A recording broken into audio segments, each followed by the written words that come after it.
Hi everyone, it's Katya. Welcome. So today I'm going to be talking about my stats for 2021 and I happen to be using Storygraph. So my main focus is around the stats, but if you're actually interested in me doing a full review and a comparison with Goodreads of Storygraph, let me know in the comments and I'll do that.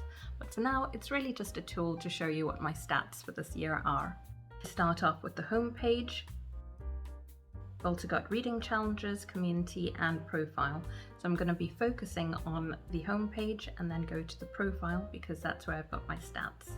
So on the home page you can see I've got recommendations, and these are actually based on lifetime reading habits plus what I've said I'm interested in reading in the future in terms of genre. So I was getting a lot of recommendations in terms of young adult novels, and that's because I had a blog for 4 years that was reviewing upcoming YA authors. And I stopped that in 2014, but I read a lot of books during that time for young adult fiction, and therefore it does sometimes come up quite heavily skewed towards young adult, but you can adjust that. I haven't adjusted it overly much because I am still interested to see who's up and coming in that genre. I do of course have a favorite genre that is adult fantasy and science fiction. So those are actually the books that I read most of and have been since about 2015. And then we go on to my to read pile. And you can see I've got my science fiction series that I want to start there. And a few of them are actually a little bit, they're not familiar to me right away because this is made up of the to read pile that I've compiled over about 10 years. And I have transferred over from Goodreads, so I imported the information. So we go into my profile for the actual stats. You can see I am currently reading 4 books. I have read these 4 recently, and these are my 5-star reads. This is my reading challenge. I've challenged myself this year to read 100 books, and I've read 66 so far. And that is 21,519 pages, and means I'm 14 books ahead, which is really useful. Right, so at the top here you can see that it says I typically choose fast-paced books that are under 300 pages long. I challenge that.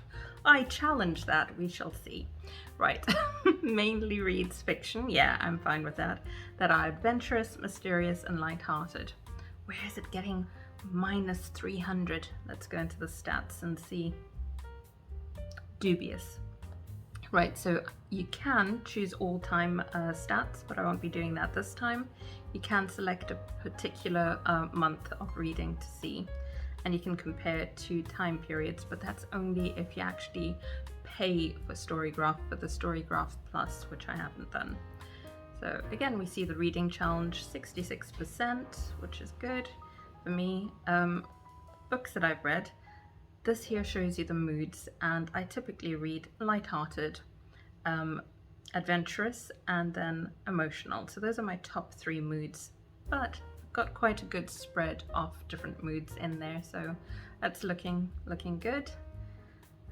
Variety. Pace. Now this is where I was disputing. No, actually I got fast paced, that's right. So the pace is fine. You can see that fast and medium slightly outweighs the slow. The slow overall is the main pace, but definitely fast and medium added together means that I'm not really as much into the slow books, so I'm fine with that. But the page number is where I was dubious. That is not typically under 300 pages. There we go. I feel vindicated. Don't know what that summary was saying. So that's an interesting anomaly. And it occurred to me after recording that actually I was only looking at my 2021 stats and not my all-time stats. So in fact, Storygraph is right because overall, for all-time stats, I did read a majority of under 300 pages. I don't tend to read as many tomes. I've only read 3 books over 500 pages this year. 11 books that are under 300 pages, and I think that comes from the graphic novels that I more recently read. and then typically the 300 to 499. Because, you know, think about fantasy and science fiction novels, they do tend to be that length. Having said that, I have read different genres this year, so. Then we go on to fiction and non-fiction. This makes total sense. I don't read as much non-fiction. I've only read 4 of them. The other 62 are fiction, so I have to read more non-fiction. And this is where you can tell that I have totally mixed my genres, because I said I don't read enough romance and not enough historical fiction. And ta-da, they are my top 2 now. So 27 and 27. Not all of my historical novels are romance, not all the romance are historical, but some are historical romance. Hope that makes sense. But you can always have a look to see what the books are by clicking in. There we go. And then go back and we can have a look at historical.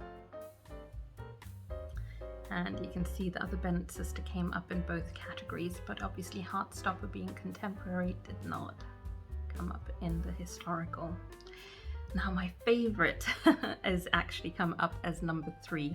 So I've read 19 fantasy novels. I've read 10 classics and 9 young adult. And then we go all the way down, we can see, where's science fiction? Yeah, this is my second favorite. 1, 2, 3, 4, 5, 6, 7. So that's my 7th category now for genre. Let's see what else we can see on here. There we go. Number of books and pages read. So most of my reading has been in May. I read 6,115 pages. June that went down to 3,169, so quite a drop. It's interesting to see where we have the sort of like drops, and that kind of corresponds with the new financial year for me actually. So my dip in reading is around March, April. Okay, and then we go on to star ratings, and I think I'm quite generous with my star ratings, which I don't actually provide on my channel. I don't tell people what rating I've given stuff, because I actually just want to talk about the book, the quality of the writing, my interest in it. But when you go onto Goodreads and onto a rating site, you know, like Storygraph, Goodreads, Amazon, and various others, that's where I put the stars. So only one book valued at a 1, at a 2, no 1 star or zeros. 2 books, 5 star. So let's see which 2 those were. I've given that to Welcoming the Unwelcome, Wholehearted Living in a Broken-Hearted World, and Station 11. And that brings us to the end of my review of my Storygraph stats. Quite interested to see that I've given the most to, you know, 3.75 and 4. Am I overly generous in my ratings? What's your average rating that you give? Because this seems kind of high. Maybe I just read really good books and I'm risk adverse, and the sort of books that I read, maybe I need to read books that I haven't heard other people review, and that will potentially lower my average rating. But that could also waste some of my time. So I don't know. Let me know what you think. And thanks so much for watching. Take care. Bye.